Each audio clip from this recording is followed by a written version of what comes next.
السلام علیکم ورحمۃ اللہ وبرکاتہ۔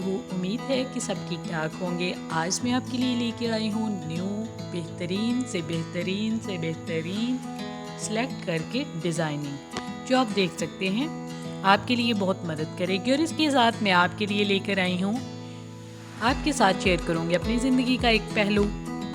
تو جب میں شادی شدہ نہیں تھی تو میں نے کبھی کپڑے نہیں دھوئے تھے اپنے گھر میں۔ یہ نہیں کہ ہمارے گھر بہت نوکر چاکر تھے، لیکن امی کرتی تھی، وہ سارا کام کرتی تھی اور ان کے ساتھ تھوڑی سی مدد کروا دینی۔ بہت احسان ماننا کہ میں نے آج مدد کروائی ہے، آج اس کام میں نے مدد کروائی، اب میں نے اور کوئی کام نہیں کرنا۔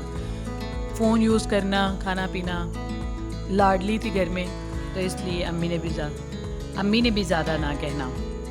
کبھی انہوں نے ڈانٹ کے کہا ہی نہیں، کبھی انہوں نے زبردستی سے کہا ہی نہیں، کبھی انہوں نے حکم کے طور پہ بھی نہیں کہا۔ تو پتہ ہی نہیں تھا، اس طرح تھا کہ زندگی ایسے ہی گزرنی ہے، ایسے ہی میں نے فون یوز کرنا ہے، کھانا پینا ہے اور اس طرح سے ہی زندگی گزر جانی ہے۔ لیکن شادی ہوئی اور شادی کے 2 ہفتے تو کوئی کام نہیں تھا، بالکل بھی کوئی کام نہیں تھا۔ اٹھنا، کپڑے پہننے، نیو کپڑے، بری کے سارے، امی کے داد دہیج کے سارے کپڑے پہننے، اور یہ فوٹو شوٹ ہو رہا ہے تو یہ ہو رہا ہے تو بلا ہو رہا ہے تو فلاں ہو رہا ہے۔ چلو جی، 1-2 ہفتے کے بعد ساسو ماں نے کام میں ہاتھ ڈلوایا، وہ بھی کھانا پکا ہوا آیا اور صرف ایک آدھ کولی میں ڈال کے یا تھالی میں ڈال کے دیا اور باقی کام والیوں نے بانٹ دیا۔ چلو گئی، کچھ 3 ہفتے تک اس طرح ہی چلتا رہا۔ اس کے بعد ایک دن ایسا آیا کہ میں نے جس طرح سے روز ڈیلی کپڑے چینج ہو رہے تھے، نیو دلہن اور نیو چار، نیو تیار ہونا اور یہ سب کچھ چل رہا تھا، ایک دن میں نے دیکھا کہ الماری میں تو کپڑے ہی ختم ہو گئے ہیں سارے۔ میں نے وہی سوٹ دوبارہ رپیٹ کر لیا۔ اب میرے ہسبینڈ مجھے کہتے ہیں کہ تم نے آج کپڑے نہیں چینج کیے، کل والے ہی کپڑے پہنے ہوئے ہیں۔ میں نے کہا کہ میرے تو سارے کپڑے دھونے والے پڑے ہوئے ہیں۔ تو انہوں نے کہا کہ امی نے تو تمہارا کام ہاتھ میں ڈلوا دیا ہے، تم اب میرے بھی کپڑے دو، اپنے بھی دھو لو، کیونکہ ہمارے گھر میں تو کوئی کام والی نہیں ہے دھونے کے، کپڑے دھونے کے لیے خود صفائی والی تھی۔ تو اس میں تو کوئی بڑی بات نہیں ہے، امی بھی خود ہی دھوتی ہیں، تم بھی خود ہی دھو لو۔ میں اب ذہن میں پریشان، امیج بھی اپنا اچھا رکھنا ہے تو کپڑے دھونے پڑنے ہیں، کبھی دھوئے نہیں ہیں تو کیا کروں گی۔ باہر نکلی، ساسو ماں کہتی بیٹا آج کپڑے نہیں چینج کیے، آج وہی کپڑے پہن لیے، آج کیوں کوئی نیو سوٹ نہیں پہنا۔ میں نے کہا نہیں، وہ میرے سارے کپڑے دھونے والے ہیں، لیکن کوئی بات نہیں۔ آگے سے ڈٹھائی سے کہا نہیں کوئی بات نہیں، ابھی میں اپنے کپڑے سارے مشین لگاتی ہوں، سارے دھو لوں گی۔ ساسو ماں بھی نارمل حالات میں جس طرح انہوں نے کہا ٹھیک ہے، صحیح ہے۔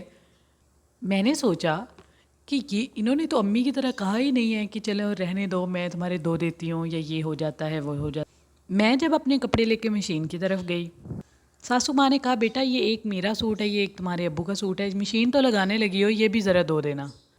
نند آئی، اس نے بھی 2 سوٹ دیے، میرے بھی 2 سوٹ دھو دینا۔ دیور آیا، اس نے بھی ایک اپنا کپڑے دیے، ایک سوٹ تھا انہوں نے بھی دیا کہ یہ بھی بھابھی میرا ذرا دھو دینا۔ اب بھابھی منہ کی طرف دیکھے اور ذہن میں امیج بھی رکھنا ہے، اپنا بنانا ہے۔ امی کو فون کیا، امی اتنے زیادہ کپڑے یہ کیا ہے؟ امی نے کہا بیٹا یہ سسرال ہے، یہ میکا نہیں ہے، ہوش میں آؤ اور دھو لو کپڑے، دھونا کون سا مشکل کام ہے، ایسے صرف ڈالو، اس طرح کرو اور دھو لو کپڑے۔ سارے کپڑے دھوئے، کپڑے تو جس طرح میں نے دھو لیے، لیکن وہ جو میرے تھے اور جو گھر والوں کے تھے کافی صحیح ہو گئے۔ کچھ کپڑے اس میں سے الگ دھونے تھے، وہ بھی اندر دھو دیے۔